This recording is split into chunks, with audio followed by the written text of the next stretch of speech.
আলসারের কারণে আমার ঝাল খাওয়া একদমই নিষেধ, কিন্তু নিষেধ করা যে কোনো জিনিসের উপর আমার একটা আলাদা ইন্টারেস্ট থাকে। কিন্তু এই রিলটা দেখার পর থেকে আমার উঠছে যে আমি এখন পূর্বাচলে যাবো আর এই সিঙ্গারাটা খাবো। তো এই বৌদ্ধ পূর্ণিমায় সব অফিস বন্ধ থাকলেও আমার অফিস খোলা ছিল। তো সারাদিন যেহেতু আমার দিনটা খারাপই গেছে, ভাবলাম বাকি টাইমটাও খারাপ করি। এই জন্য আমার বেস্ট ফ্রেন্ডকে নিয়ে চলে গেলাম পূর্বাচলে নাগা সিঙ্গারা খাইতে। গিয়ে দেখি আমি একা না, আমার মতন আরো অনেক হতভাগা এখানে এসে ভিড় করছে নাগা সিঙ্গারা খাওয়ার জন্য। আমি আবার বোকা না, আমি ভালো মতন সেফটি মেজার্স নিয়ে তারপরে সুইসাইড করতে যাই, যেন এটাতে যে দুধ আছে ওইটা পরবর্তীতে আমার ঝালটাকে কমাতে সাহায্য করে। গিয়ে দেখি আসলে তারা এক খাঁচি ভর্তি বোম্বাই মরিচ নিয়ে বসছে সিঙ্গারাটা বানাইতে। আর পুরো সিঙ্গারাটা যে মিক্স ছিল ওটার মধ্যে দেখা যাচ্ছিল যে এতগুলা নাগা মরিচ। ওকে নিয়ে আধা ঘন্টার মতন ওয়েট করার পর ফাইনালি যখন সিঙ্গারাটা খাইলাম, যতটুকু ঝাল এক্সপেক্ট করছিলাম অনেস্টলি অতটুকু ঝাল লাগে নাই, কিন্তু নাগা মরিচের পুরো একটা কড়া ফ্লেভার পাচ্ছিলাম। এমনকি যখন আমি সিঙ্গারাটার ভিতরে তাকাচ্ছিলাম তখনও কিন্তু পিস পিস নাগা মরিচের টুকরা ছিল, কিন্তু আমি জানি না কেন এত ঝাল লাগে নাই। আর আমি যে স্টারশিপটা নিয়ে গেছিলাম আমার ওই দিন ওইটা আমার পুরাটুকু শেষও করা লাগে নাই। কিন্তু অনেস্টলি সিঙ্গারাটা অনেক মজা ছিল, ভেতরেটা পুরটা একদম মাখা মাখা ছিল, আলুর পিসগুলোও ছোট ছোট করে ফাইনলি চপ ছিল, এমনকি উপরের যে পরতটা ওইটাও কিন্তু বেশি মোটা ছিল না। তো ওভারঅল সিঙ্গারাটা আমি 10 on 10 দিব।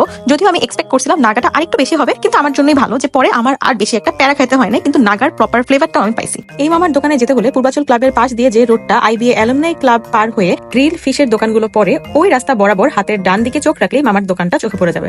এর মধ্যে গুড়ি গুড়ি বৃষ্টি শুরু হয়ে গেল। যাওয়ার পথে আমরা একটা টঙের দোকান থেকে চা খাইলাম আর সুন্দর ঠান্ডা ঝড়ের আগের মোমেন্টটায় ড্রাইভ করতে করতে পূর্বাচল রোড দিয়ে বাসায় চলে আসলাম। এই গরমের মধ্যে বন্ধের দিনে অফিস করে সারাদিন দিনটা যতই মাটি যাচ্ছিল, সন্ধ্যা রাত হইতে হইতে দিনটা না আসলে ভালোই হয়ে গেছে।